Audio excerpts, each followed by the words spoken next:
नमस्कार, मैं सुमन कविया, सहायक आचार्य हिंदी, राजकीय महाविद्यालय छतरगढ़, जिला बीकानेर। आज हम बीए पार्ट फर्स्ट की अनिवार्य हिंदी में गद्य पद संग्रह के अंतर्गत संकलित हजारी प्रसाद द्विवेदी का निबंध संस्कृति की देन पढ़ेंगे। इससे पहले हम हजारी प्रसाद द्विवेदी जी का परिचय जान लेते हैं। आचार्य हजारी प्रसाद द्विवेदी, जिनका जन्म 1907 में हुआ और इनकी मृत्यु 1979 ईस्वी में हुई। इनका मानना है कि साहित्य का उद्देश्य मानवता है। इस दृष्टि से वे आधुनिक हिंदी साहित्य की चेतना के प्रतीक हैं। इतिहास, शोध, निबंध, आलोचना, पत्र लेखन, संस्मरण, शास्त्रीय अनुशीलन, उपन्यास लेखन आदि क्षेत्रों में द्विवेदी की मौलिकता और उत्कृष्टता ने उन्हें चोटी का रचनाकार बनाया। युग प्रवर्तक निबंधकार द्विवेदी जी का जन्म 19 अगस्त 1907 को बलिया जिले के आरत दुबे का छपरा नामक गांव में हुआ। इनका निधन 19 मई 1979 ईस्वी को दिल्ली में हुआ। द्विवेदी जी को संस्कृत भाषा का संस्कार पारिवारिक परंपरा से मिला। काशी हिंदू विश्वविद्यालय से शिक्षा ग्रहण करके वे शांति निकेतन में प्राध्यापक बनकर गए और जहां उनको रविंद्रनाथ टैगोर का सानिध्य मिला। वहां रहते हुए उनमें मानवतावाद के प्रति दृढ़ आस्था पैदा हुई, जो बाद में उनके साहित्यिक मूल्यों की आधारशिला बनी। अब हम उनके कृतित्व का अध्ययन करेंगे। उन्होंने कौन कौन सी उपन्यास लिखी, कौन से निबंध लिखी, आलोचना कौन कौन सी लिखी और हिंदी साहित्य के इतिहास में उनका क्या अवदान है। तो उनकी जो प्रमुख कृतियाँ हैं उनमें सबसे पहले हम देखते हैं उपन्यास। बाणभट्ट की आत्मकथा उनका एक प्रसिद्ध उपन्यास है, जिसमें हर्षकालीन एक कवि बाणभट्ट का जीवन चरित्र वर्णित है। ये आत्मकथा शैली में लिखा हुआ उपन्यास है। चारुचंद्र लेख, पुनर्नवा और अनामदास का पोथा उनके अन्य उपन्यास हैं। निबंध है उनके प्रमुख साहित्य सहचर, कुटज, कल्पलता, विचार और वितर्क, आलोक पर्व, अशोक के फूल और विचार प्रवाह। आलोक पर्व पर उन्हें एक पुरस्कार भी मिला है। आलोचना साहित्य के अंतर्गत उनकी प्रमुख कृतियां हैं सूर साहित्य, कबीर, कालिदास की लालित्य योजना, मध्यकालीन बोध का स्वरूप, साहित्य का मर्म, प्राचीन भारत में कलात्मक विनोद, मेघदूत एक पुरानी कहानी। इतिहास है हिंदी साहित्य की भूमिका। दूसरा है हिंदी साहित्य का आदिकाल और नाथ संप्रदाय। भारतीय संस्कृति की देन। इस निबंध में हम अध्ययन करेंगे कि आचार्य हजारी प्रसाद द्विवेदी ने संस्कृति के मूल अर्थ को समझाते हुए भारतीय संस्कृति के मूल तत्वों की विवेचना की है। द्विवेदी जी के अनुसार मनुष्य ही श्रेष्ठ साधनाएं ही संस्कृति है। मनुष्य की जो भी श्रेष्ठ साधना होती है वो संस्कृति में परिणित हो जाती है। मनुष्य को मनुष्य बनाए रखने की चेष्टा एक सांस्कृतिक कर्म है।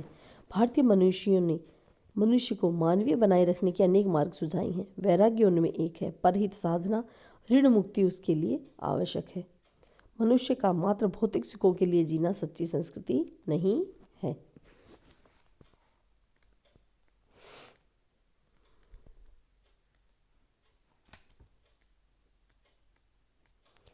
द्विवेदी जी एक ललित निबंधकार भी हैं। आधुनिक ललित निबंधकारों में उनकी श्रेष्ठ निबंधकारों में गणना की जाती है। आइए अब देखते हैं भारतीय संस्कृति की देन निबंध।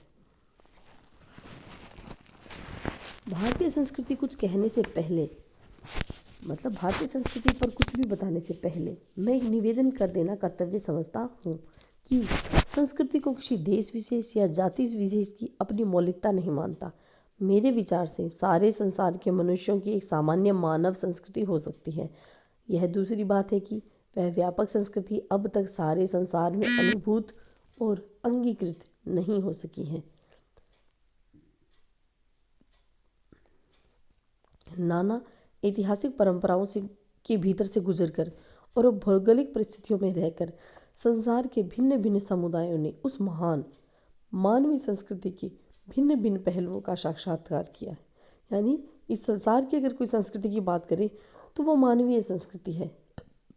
नाना प्रकार की धार्मिक साधनाओं, कलात्मक प्रयत्नों, सेवा, भक्ति, योग मूलक अनुभूतियों के भीतर से मनुष्य उस महान सत्य के व्यापक और परिपूर्ण रूप को क्रमशः प्राप्त करता जा रहा है, जिसे हम संस्कृति शब्द द्वारा व्यक्त करते हैं।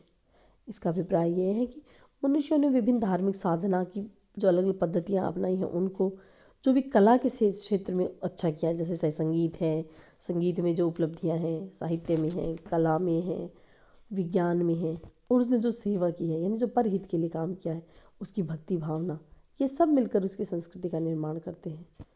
यह संस्कृति शब्द बहुत अधिक प्रचलित है, तथापि यह अस्पष्ट रूप में ही समझा जाता है। इसकी सर्वसम्मत कोई परिभाषा नहीं बन सकी है। प्रत्येक व्यक्ति अपनी रुचि और संस्कारों के अनुसार इसका अर्थ समझ लेता है। फिर इसको एकदम अस्पष्ट भी नहीं कह सकते, क्योंकि प्रत्येक मनुष्य जानता है कि मनुष्य की श्रेष्ठ साधनाएं ही संस्कृति है। ये बड़ी महत्वपूर्ण परिभाषा दी है उन्होंने कि जो मनुष्य की श्रेष्ठ साधनाएं होती हैं, यानी प्रत्येक क्षेत्र में वो जो कुछ भी अच्छा करता है ना, वो उसकी संस्कृति है। इसकी अस्पष्टता के कारण यही है कि अब भी मनुष्य इसके संपूर्ण और व्यापक रूप को नहीं देख सका है। संसार के सभी महान तत्व इसी मानव चित्त में स्पष्ट रूप से आभासित होते हैं। उनका आभासित होना ही उनकी सत्ता का प्रमाण ही। मनुष्य की श्रेष्ठतर मान्यताएं केवल अनुभूत होकर ही अपनी महिमा सूचित करती हैं। उनको स्पष्ट और सुव्यवस्थित परिभाषा में बांधना सब समय संभव नहीं होता है। केवल नेति नेति कहकर ही मनुष्य ने उस अनुभूति को प्रकाशित किया है। अपनी चरम सत्यानुभूति को प्रकट करते हुए कबीरदास जी ने इसी प्रकार के विवशता का अनुभव करते हुए कहा, ऐसा लो नहीं तैसा लो, मैं कही विधि कहाँ अनूठा लो। मनुष्य की सामान्य संस्कृति भी बहुत कुछ ऐसी ही अनूठी है। मनुष्य ने उसे अभी तक संपूर्ण पाया नहीं है, पर उसे पाने के लिए व्यग्र भाव से उद्योग कर रहा है, यानी कोशिश कर रहा है संपूर्ण संस्कृति को पाने के लिए। यह मारकाट, नोच खचोट, झगड़ा, टंटा भी उसी प्रयत्न के अंग हैं। आपको यह बात बहुत विरोधाभास सी लगेगी, पर है यह सत्य। रास्ता खोजते समय भटक जाना, थक जाना, झुंझला जाना, इस बात के सबूत नहीं कि रास्ता खोजने की इच्छा ही नहीं है। कविवर रविंद्रनाथ ने अपनी कवि जनोचित भाषा में इस बात को इस प्रकार कहा है कि यह जो लुहार की दुकान की खटपट और धूल धक्कड़ है, इनसे घबराने की जरूरत नहीं है। वहाँ वीणा के तार तैयार हो रहे हैं। जब ये तार बन जाएंगे तो एक दिन इनकी मधुर संगीत ध्वनि से निश्चय ही मन और प्राण तृप्त हो जाएंगे। ये युद्ध, विग्रह, ये कूटनीति, दावपेच, ये दमन, शोषण के साधन, ये सब एक दिन समाप्त हो जाएंगे। मनुष्य दिन दिन अपने महान लक्ष्य के नज़दीक जाएगा। अभिप्राय यह है कि हालांकि मनुष्य के बीच युद्ध हो रहे हैं, कूटनीतिक दावपेच हो रही हैं, शोषण भी हो रहा है और गरीबी वर्ग का दमन भी हो रहा है, लेकिन ये सब एक दिन समाप्त हो जाएंगे, कम हो जाएंगे और मनुष्य अपने महान लक्ष्य को प्राप्त करेगा। सामान्य मानव संस्कृति ही ऐसा दुर्लभ लक्ष्य है। मेरा विश्वास है कि प्रत्येक देश और जाति ने अपनी ऐतिहासिक परंपराओं और भौगोलिक परिस्थितियों के अनुसार उस महान लक्ष्य के किसी न किसी पहलू का साक्षात्कार अवश्य किया है। मेरा विश्वास है कि प्रत्येक देश और जाति ने अपनी ऐतिहासिक परंपराओं, अर्थात सब देश की ऐतिहासिक परंपराएं अलग अलग होती है और भौगोलिक परिस्थितियाँ, प्रत्येक देश की भौगोलिक परिस्थिति भी अलग है। उस महान लक्ष्य यानी सामान्य मानव संस्कृति का जो महान लक्ष्य है, इसके किसी न किसी पहलू का साक्षात्कार अवश्य किया है।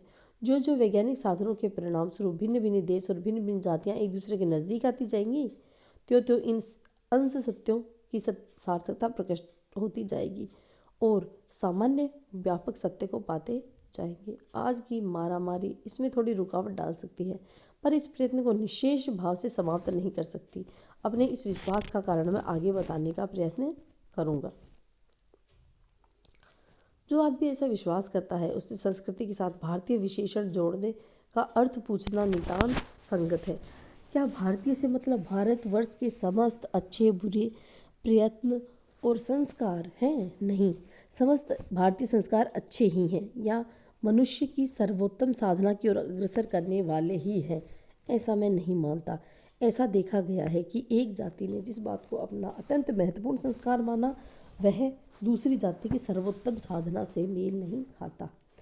अर्थात ऐसा भी हो सकता है कि एक जाति के संस्कार दूसरी जाति के संस्कार निर्माण में अपनी कृतार्थता, एक जाति के जो संस्कार है वो दूसरी जाति के संस्कार से एकदम उल्टे पड़ते हैं। हो सकता है कि एक जाति मंदिरों और मूर्तियों के निर्माण में ही अपनी कृतार्थता मानती हो, और यह भी हो सकता है कि दूसरी जाति उनको तोड़ डालने को ही अपनी चरम सार्थकता मानती हो। ये दोनों परस्पर विरुद्ध है। ऐसे स्थलों पर विचार करने की आवश्यकता है। श्रेष्ठ लक्ष्य परस्पर विरोधी नहीं होता। प्रसिद्ध संत रज्जब ने कहा है, सब सांच मिले तो सांच है, न मिले तो झूठ। संपूर्ण सत्य अविरोधी होता है। जहाँ भी विरोध दिखे वहाँ सोचने की जरूरत होगी। हो सकता है कि दो भिन्न भिन्न जन समुदाय मोहवश दो असत्य बातों को ही बड़ा सत्य मान बैठे हों। हो सकता है कि दोनों में एक ही सही हो, दूसरा गलत। साथ ही यह भी हो सकता है कि दोनों सही रास्ते पर हो, पर उनके दृष्टिकोण गलत हो। यदि हमें अपनी गलती मालूम हो तो उसे निर्मम भाव से छोड़ देना होगा। महाभारत ने बहुत पहले घोषणा की थी कि जो धर्म दूसरे धर्म को बाधित करता है वह धर्म नहीं है, वह कुधर्म है। सच्चा धर्म अविरोधी होता है। धर्मो यो बाधते धर्म न स धर्मो कुधर्म तत् अविरोधी तु यो धर्म है स धर्मो मुनि सत्तम। मैं जब भारतीय विशेषण जोड़कर संस्कृति शब्द का प्रयोग करता हूँ तो मैं भारतवर्ष द्वारा अधिगत और साक्षात्कृत अविरोधी धर्म की ही बात करता हूँ, ऐसा हजारी प्रसाद द्विवेदी जी कह रहे हैं। अर्थात अगर कोई धर्म किसी दूसरे धर्म का विरोध करता है, उसको गलत ठहराता है, तो वो धर्म ही नहीं है, वो धारण करने योग्य है ही नहीं, वह अधर्म है या कुधर्म है, ऐसा महाभारत में कहा गया है।